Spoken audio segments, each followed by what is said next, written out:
Okay, so bago tayo mag-start sa next tutorial natin. So, yung next tutorial natin for now on. So, papasok na tayo sa reference and pointer. So, ito yung dalawang topic na pinakamahirap sa C, pati C++.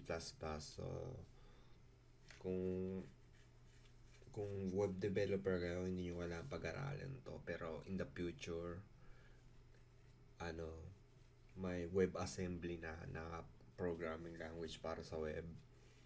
Bakit natin kailangan yung web assembly? Kasi 'di ba low level? Kasi kung isipin nyo sa web, 'di ba lahat na tayo gumagamit ng cellphone? So, yung web assembly, pag-aaralan din natin yung pointer pati reference doon.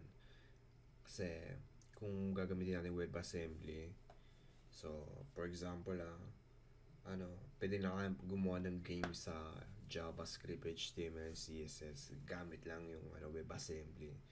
So heavy gagamitin ng pointers.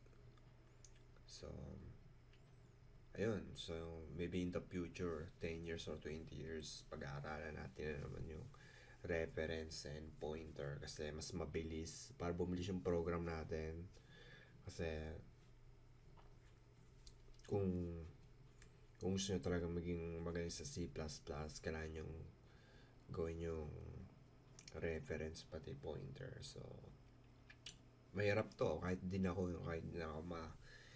hindi ko to ginagamit sa work ko kasi web developer ako. So guys, yeah, ayun lang advice ko sa pag-aaral natin C++ na reference and pointer. So just follow lang kayo, ayun lang ibig sabihin ko. So yun, sa next tutorial i-explain ko na yung reference